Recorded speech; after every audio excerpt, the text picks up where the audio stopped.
大家好，今天给大家介绍一家非常值得去的花卉市场，它是位于安省南部的 Simcoe 地区，距离多伦多大概有1个半小时的车程，名字叫 Savaya Gardens。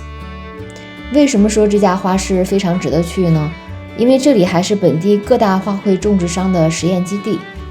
虽然它每年举办的研讨会是只针对内部从业人员的，但是它所有展出的各种花卉都是由各大商家赞助，并且可以让大家免费参观的。夏季会有1年生的花卉展出，秋季会有秋菊，冬季会有圣诞红，今年可能还会有绣球花的花展。另外，它有一个对外零售的 Garden Center， 除了室内的各种热带植物盆栽，它还有一些应季的花卉。有时候这个展会结束后它的花卉也会对外出售。最重要的一点就是它植物的价格是非常的实惠。那今天我们先来看看他家室内热带植物盆栽，以后的视频我再来逐一分享它每个季节的花展。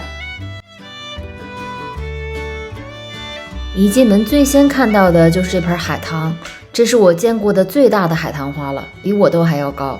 这个品种是英诗秋海棠，英文名叫 Graphogne Begonia 或者是 Begonia Paxus。那海棠花是我最喜欢的园艺用花之一，它是比较好养的花，可以晒也可以耐阴，可以在花园里做图形，也可以在盆栽里做填充。那如果是种在花盆里，唯一要注意的就是不要水大，它给太多水以后会烂根。那现在看到的这个是海芋 Alocasia， 海芋有很多不同的品种。那这盆海芋有一个很好听的名字叫 Hello Beauty， 中文叫希洛美人海芋。我们买花的时候也许经常会看到这些散落在叶片上的小颗粒，有时候是麦壳，有时候是木屑或者是蛭石。那我们看到这些呢，并不用担心，这些是益虫的混合媒介，也就是说商家有用生物防虫，这些益虫有可能是用来治疗虫害的，也有可能就是为了预防虫害。那我们知道热带植物是虫害很多的，如果你有看到这些益虫的混合媒介，至少说明你买回来的植物还能多一层的保护。那对于海芋来说，最常见的就是蜘蛛螨虫了，我们选花的时候最好也要仔细的检查一下。这是一棵无花果树 Ficus carica， 上面挂的那个小纸袋同样是用来防治虫害的益虫包。一般这种益虫包呢，3周左右里面的益虫就已经失效了，所以你看上面的日期，当你买的时候如果超过了3周，你就可以把它拿下去了。那在加拿大的南方，如果室外有一个冷温室，无花果是可以在室外过冬的。我感觉果树在室内就很难养好。那下面这个是龟背竹、橡皮树，这些都是室内很常见的盆栽。看这么大的一盆只卖44块钱，这是我见过最低的零售价格了。那我之前去的那个 watering can， 这么大盆的至少100以上的。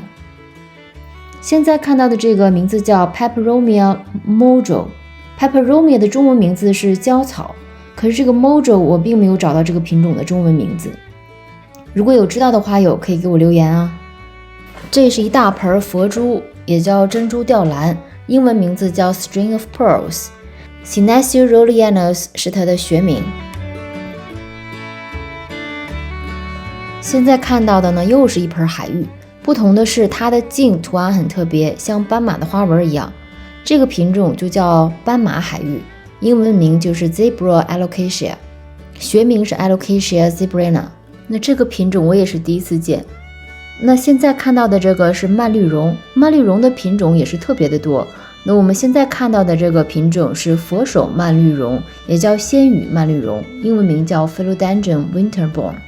那无论是蔓绿绒、龟背、海芋还是橡皮树，都是非常好的室内大型盆栽的选择，因为它们对光照和空气的湿度都没有特别高的要求，所以尤其适合北方特别干燥的气候。那这段视频的最后，我来教大家一个如何检查植物上是否有蜘蛛螨虫的小窍门。那我们现在看到的是一盆非洲菊，如果从植物的上端不仔细看的话，可能发现不了什么问题。但是如果我们仔细看的话，能看到这个位置有一些发黄，而且有一些点儿，这些点儿呢非常的细小，如果不仔细看的话，根本是发现不了的。但这个时候，如果你把叶片翻过来，就不一样了。现在我们能清楚地看到上面有一些白色的地方就是蜘蛛螨虫对植物造成的伤害，然后那些黑色的点儿就是蜘蛛螨虫的成虫。如果你这个时候还不确定，你可以用手指轻轻地抹一下，那如果它们是蜘蛛螨虫的话，它们就会有一些液体状的物质溢出。这盆绣球同样有蜘蛛螨虫，那学会了如何检查植物上的蜘蛛螨虫，尤其是在早期的时候就能发现，我们就不会将带有蜘蛛螨虫的植物买回家了。好，我们今天就分享这些，谢谢您的观看。如果您喜欢我的视频，请记得订阅并打开小铃铛，我们下期再见了。